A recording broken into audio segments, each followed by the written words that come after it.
welcome to the Tuesday, February 24th meeting of the Board of Zoning Adjustment. My name is Scott Wagner, chair of this august group.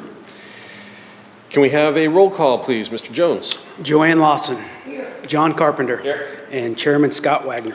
I am here. And so our next item is the approval of minutes for the January 27th, 2026 meeting. I believe that has been provided and distributed.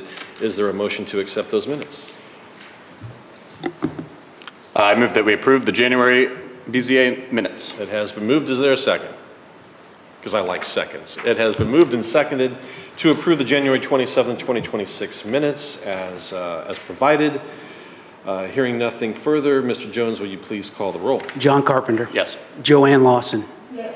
And Chairman Scott Wagner. Aye. Motion carries. All right, the minutes are approved. The next item of business is swearing in of individuals who may wish to testify during the meeting. I see one person out there in the audience. I'm assuming you will be testifying this evening. Yes. All right, so if you would raise your right hand and answer this question, do you swear to tell the truth, the whole truth, and nothing but the truth? Thank you very much. You are now sworn in. That takes us to our regular agenda, case number PZ26-104-A. Staff report, please. Yes, Chairman, I'd like to add the staff report as part of the official record. So entered. All right, so for the only case tonight, it's a case involving a variance pertaining to building coverage for accessory buildings. Currently, the property is nearly 4 acres, zoned agricultural, has access from Northeast Sherman Road. So this is what we call an interjurisdictional parcel, and what that means is that you can see on the screen here that green line that cuts across, kind of cuts it in half. So the south half of that, or the bottom half, is going to be the city limits of Kansas City, and then the top and the greenish color is unincorporated Clay County. What we're dealing with is the building that's actually in the unincorporated Clay County side. So the applicant is requesting a variance to section 151 6.3B5E of the Land Development Code. And this code details the rules and regulations regarding building coverage for accessory buildings. The Land Development Code states that accessory structures must have a smaller footprint than the primary structure or house. The applicant is wanting to use the existing outbuilding on the property and add an addition to it. The primary structure is about 3,000 square feet. The proposed accessory building would be 7,250 square feet. And so you're looking at a variance about 4,200 square feet difference. So here's the section of code that they're requesting from. This is just the full section of code instead of my cliff notes. With all of our variance requests, we look at our Land Development Code's variance criteria. What's on the screen right now are summations of each of the criteria, but the full criteria is attached to the staff report. And they read as, the first one is arises from conditions that are unique to the property, not ordinarily found in the same zoning district, and not a result of these owners' intentional action. Granting the variance will not be contrary to public interest or adversely affect the rights of adjacent property owners, shall constitute a practical difficulty upon the property owner, and not affect the public health, safety, or general welfare, nor destroy the intent of the comprehensive plan. As with all these cases, the burden of proof is on the applicant to show how they meet these criteria. Here is the surrounding area to kind of give a blown up view of where we're talking about. So in that little triangle there is that subject property that just popped up on your screen. There in this kind of purplish blue, it's city limits of Kansas City. That goldish orange color, that's 435. And then in the top left of your screen in that greenish, that's the city limits of Smithville. We do our standard public notice requirements with our variance cases that include publishing it in the newspaper, sending letters to adjacent property owners. In this case, we sent it within 3,000 feet and sent a total of 35 letters. Staff has received questions regarding this request. None have expressed any opposition. But staff would be happy to answer any questions the commission may have, and the applicant is present. All right, well, let's start with staff questions. Any questions for staff? Commissioner Carpenter. Thank you. Just curious, obviously the division of half the property it's Kansas City and Clay County incorporated, right? So to what extent, if any, does that impact our deliberations this evening? Well, so this is kind of a more unique case because this property was platted, but it was only platted through the city of Kansas City. Typically with interjurisdictionals, there's going to be a section for our process and then a section for the whatever city we're dealing with. In this case, it was just Kansas City. So they platted property that's technically an unincorporated, didn't annex it in. But to your point, and I think the applicant's going to kind of address to kind of what Kansas City's requirements would be. I don't know if that really. And I might add, so they platted the entire property. We don't know how they platted the unincorporated section. We had county council look at it. Don't think it creates any issues with their request because the request for the accessory building sits solely on the unincorporated side. So we don't think it affects it at all at this point. Commissioner. You know, the only concern I have here is we're saying that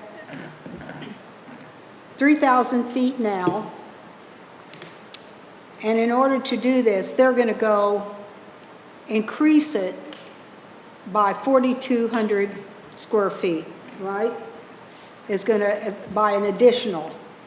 It'll be over that. It'll be 4,205 square feet bigger than the footprint of the house. All right, yeah. And if it were 100 square feet or something, you know, here's what we keep doing. We spent we spent a damn fortune on that comprehensive plan to set standards to help the county grow in an organized way, controlled way. And you're looking already, they've got, the structure's already 3,000 square feet. And we're going to jump it up that high. That is, we keep setting these precedents. And then what's going to happen, somebody's going to want to do the same thing, or they're going to go a little bit bigger. And we just keep saying, okay, okay, okay, okay. And I think we need to start staying within that comprehensive plan and not go this far afield. Like I say, if it was a small amount, it wouldn't make a big difference. That's a huge amount of square footage. And we probably should have added that the use of the building it's going to be like a recreational building for the owner's children where they can play sports in. That's one of the reasons for it's being such a large building. And you can see on the screen there, that little green icon on the unincorporated side is showing that my office issued that building as a farm use building. So that's going to have to, if this would be approved, that would have to be renovated and meet the building code requirements for an accessory building. So that's just, I don't know that affects maybe your decision, but just wanted to point that out. Yeah. And this is within the Kansas City annexation area. So part of the comprehensive plan that you just brought up, we included the cities in that plan, and they indicated which areas that they would most likely annex in the future. And this is listed as a residential area that the city would want to annex in the future. Now, don't have a time frame on it, but just wanted to throw that out there because that is included in the comprehensive plan. But it's still on the record for us saying, if it were Kansas City today, forget Clay County for a moment, would Kansas City, Missouri approve that? From what the applicant tells me, they would require a special use permit. Yeah, so. So somewhat similar to what we're doing Yeah, tonight. Yeah, yeah. Okay. Just one question for me. So appreciate a better idea of what the uses are. My question is, if the applicant or the owner of the property simply said, you know what, we're just going to add additional buildings to reach roughly the same square footage, remind me, is that permissible under our current code? Yes, it would be, but there would be a requirement for a 5-foot spacing in between each Sure. building. And I believe the applicant does have kind of an exhibit showing that as well, kind of what that would look like, I got you. so. Gotcha. Okay, But thank you. yes, it would be doable. Gotcha. Any other questions for staff? If not, then thank you, Shane, very much, and we'll invite the applicant to come forward.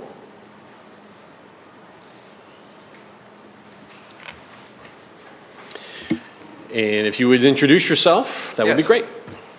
I'm Luke Owen. I am the founder of Owen Homes. We have been building in Clay County for 22 years now. Okay. I'm a lifelong Northlander, and our business is on North Oak and 152.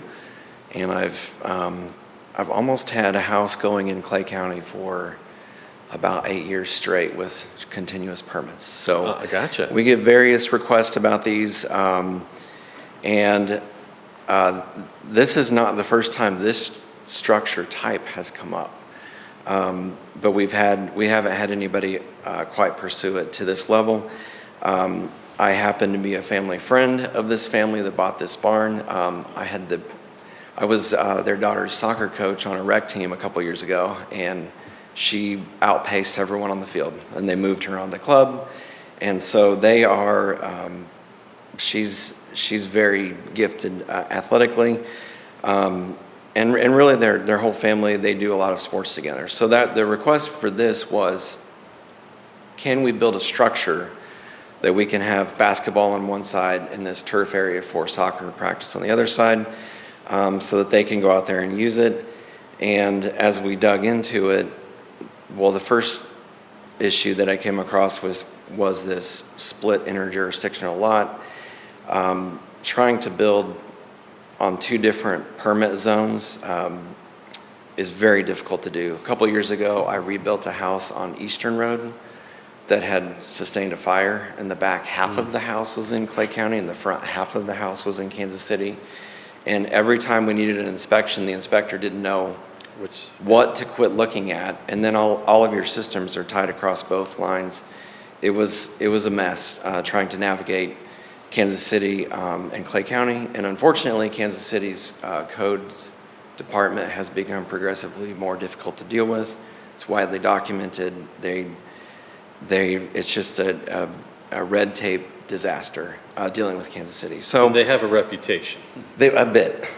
And as I'm a board member on the HBA, there's been a wide campaign to try to rein in some sort of control on what their building department has done.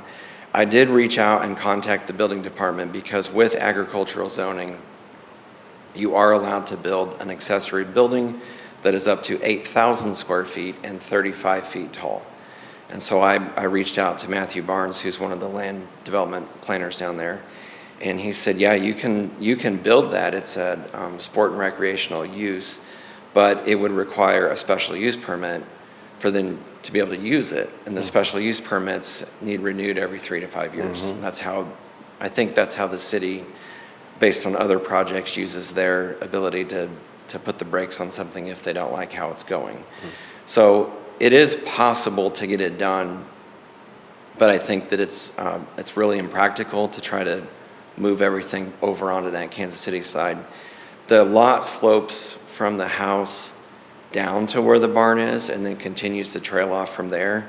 The parking area that's shown on this, which is this gravel driveway area that they've got here, that all starts to sit downhill from the house, and then it starts to go lower as you go towards the north there. The septic field is where I've identified this corner back down here on the southwest corner of the property. So moving in on the Kansas City side, aside from the permitting issues that we have down there, moves more into where the backyard space is and just leaves this whole Clay County side unused. The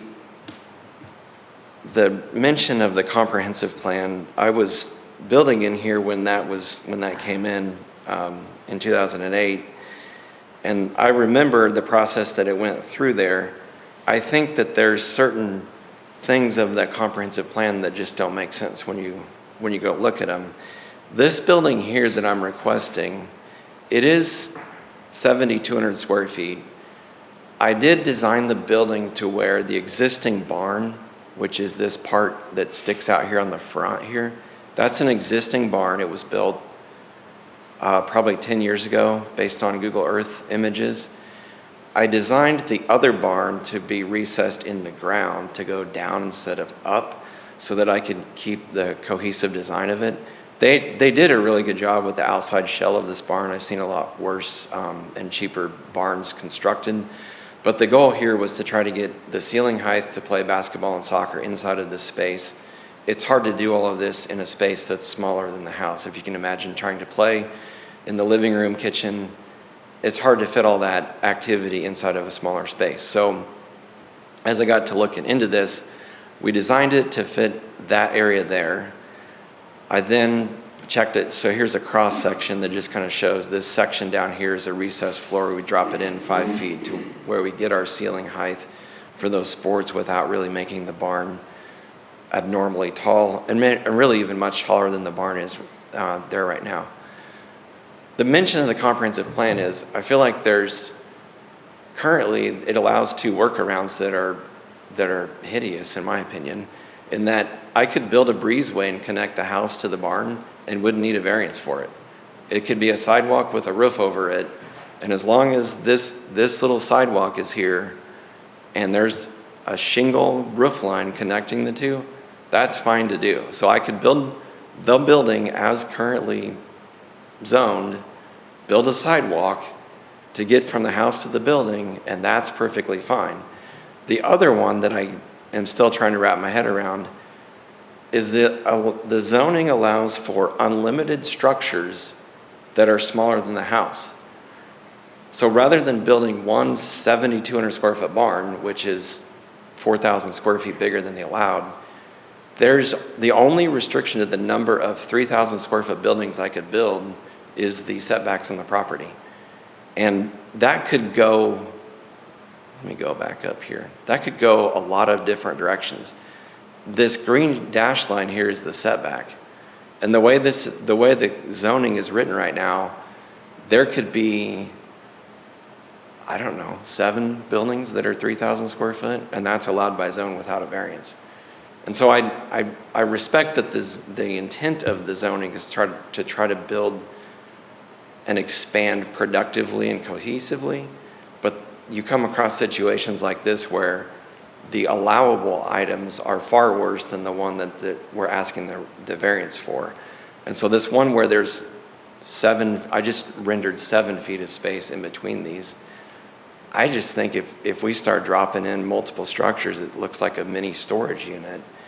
And so that's where I feel like the way that the zoning is written, it's very impractical to try to follow it when you're trying to get something like this accomplished.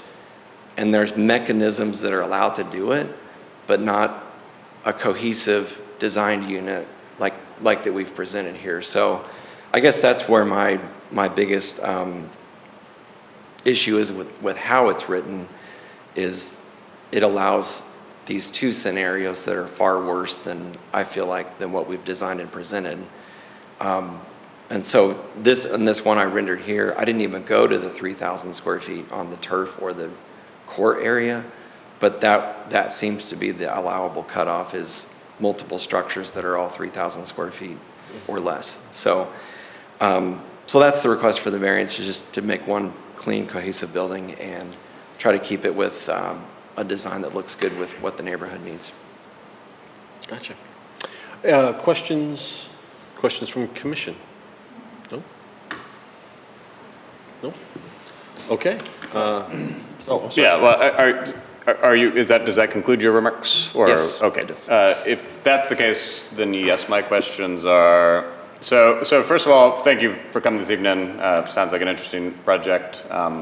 Certainly share your concerns with the onerous nature of building regulations in Kansas City. Hopefully that's going to get improved for y'all's industry soon. And Clay County wants to be a place that lets people build. We got to do more building. Certainly agree with that.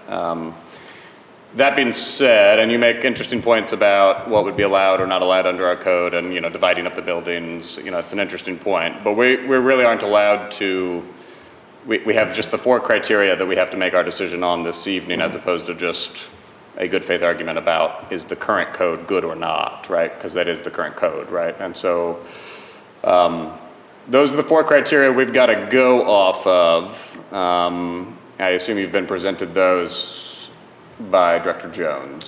So Yes. if you would speak to those, especially that first one about the uniqueness of the property, but really all 4 of them, that would be helpful for me. Sure. Thanks. Yeah, the uniqueness of the property is that it is split into the 2 different jurisdictions. The parcel is one single parcel, but with the primary residence in Kansas City and the proposed barn in Clay County and the barn that I could build in Clay County and connect with the breezeway, it seems impractical to try to connect different structures in different codes jurisdictions to try to meet the requirements of one of them.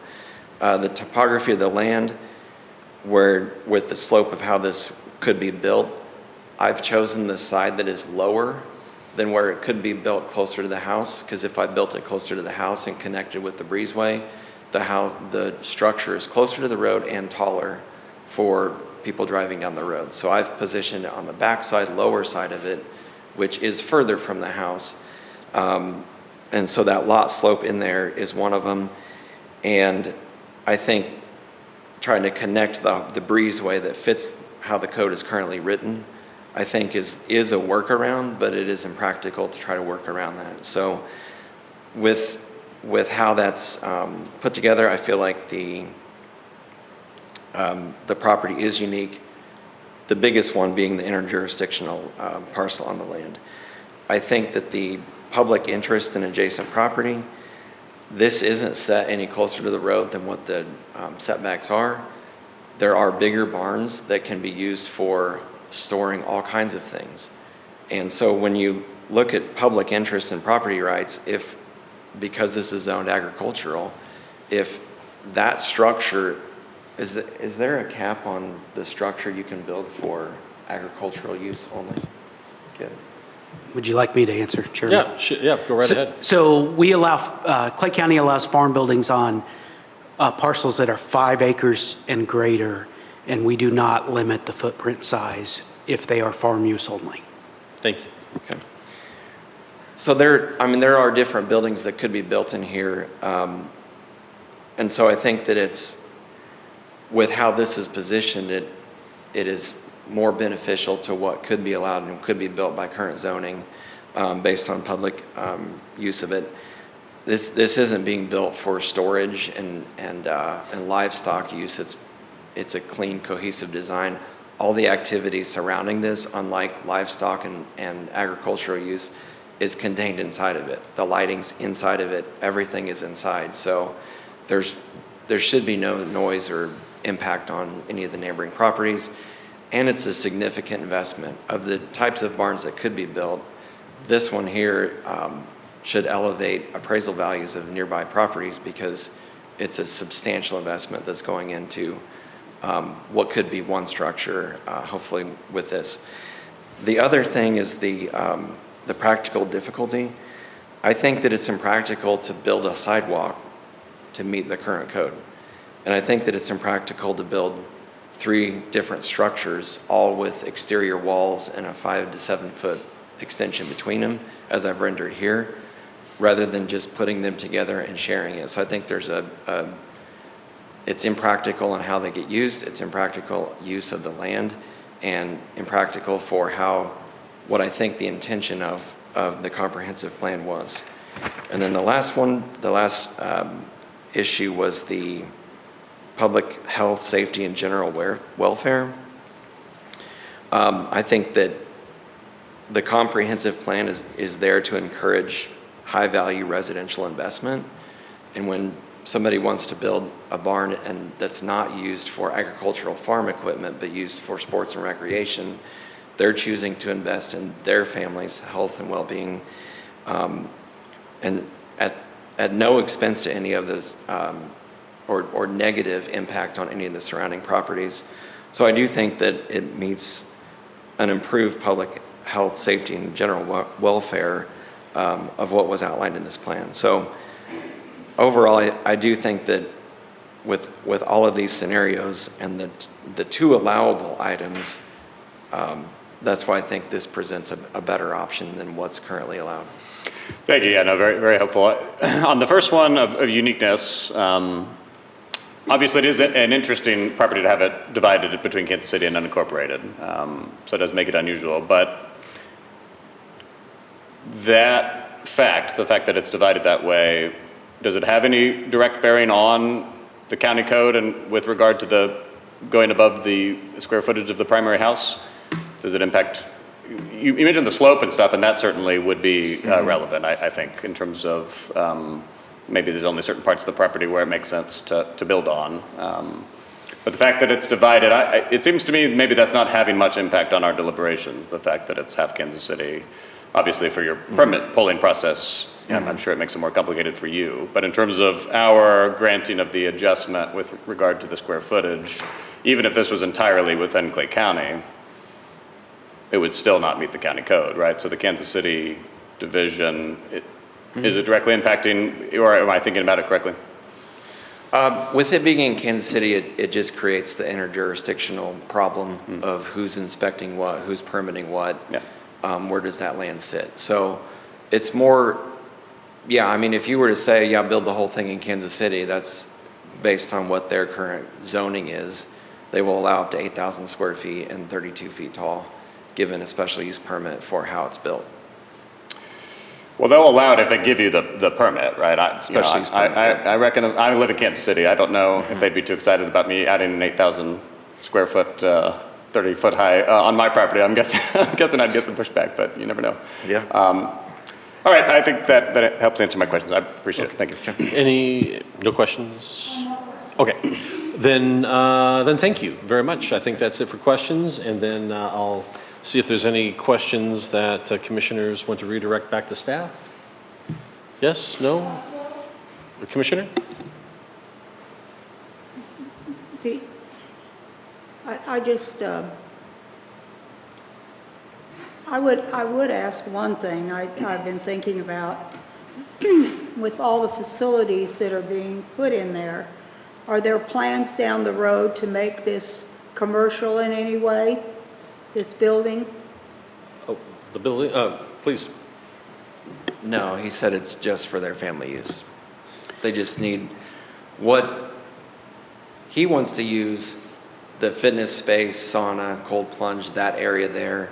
And then one of his kids is highly involved in soccer, the other is highly involved in basketball. So that's the reason behind that. Okay. It's hard to get both of those areas in the same Yeah, space. okay, thanks. Okay. And from staff's perspective, if that would be the case, that would, by the current code, require a conditional use permit, which would be another public process that they would have to go through. Okay.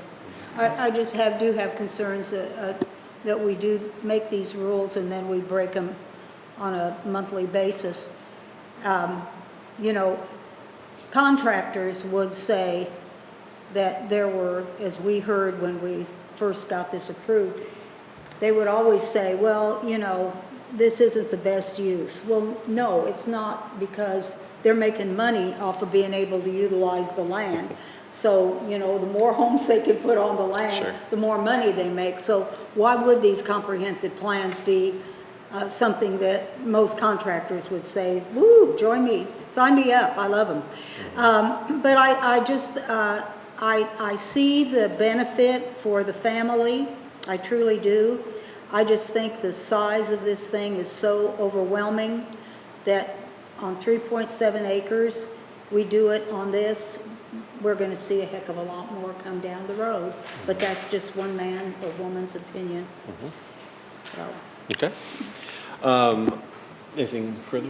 Well, thank you. Just to Director Jones. So the comments about the breezeway would make it technically permissible, and then is it also the case that if you simply did a bunch of 2,900 square foot parcels or buildings, that would get around the rules as written? Yeah, so the county does not currently have a building coverage maximum for ag or residential zoning, generally because those lots are large and people don't want to litter them with structures.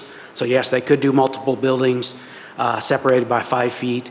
And yes, if the structure is attached to the house by the roof line, it becomes part of the house and becomes part of that footprint, so doesn't have to be smaller than the house because it's part of the house.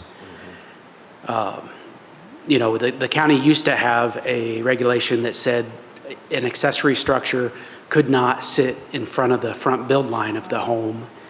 Luckily, we've got rid of that one because I used to get the most complaints for that one. And the breezeway was used several times to allow somebody to attach a garage to the home, but have it sit in front of the front build line of the home, to give you an example. But agreed with Mr. Owen's case here, that's just would be a monstrosity of a breezeway, but yes, it would be compliant. Okay, thank you. Anything further?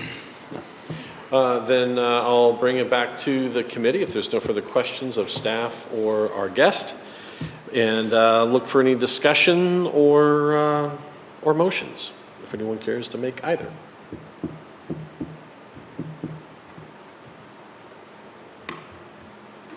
Not everyone at once. Could I add one more? Oh, one more. We'll give you one more. They do want to move ahead on building something. So he's basically just trying to find out, are we building one building or 3 or a breezeway? Sure. So I think pending the results of this, we will be turning something in to say we're either adding a breezeway or adding 3 different buildings if this doesn't allow to go through. Gotcha. Thank you. Appreciate that.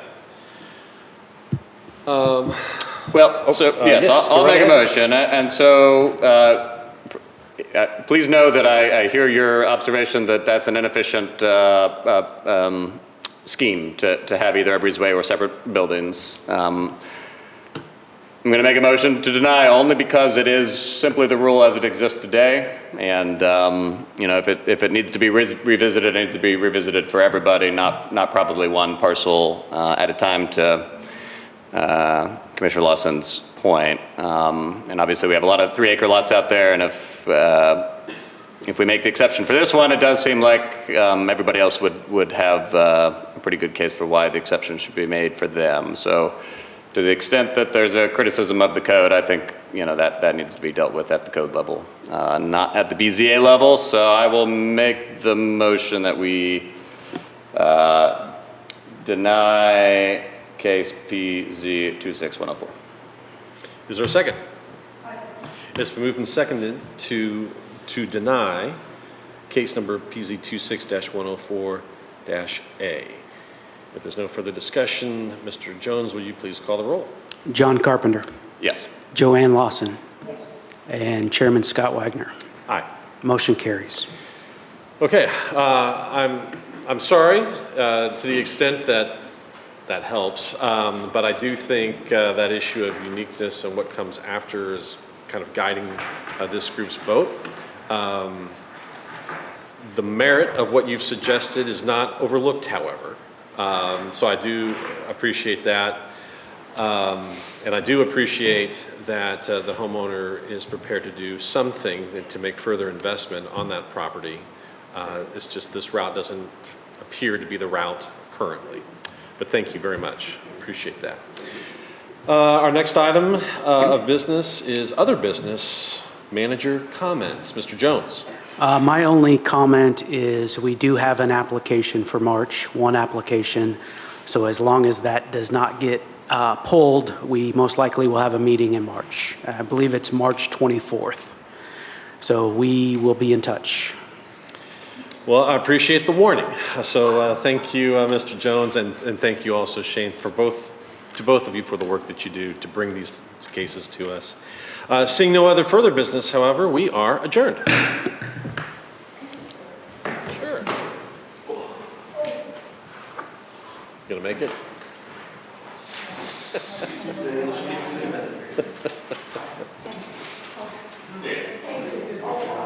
Yeah.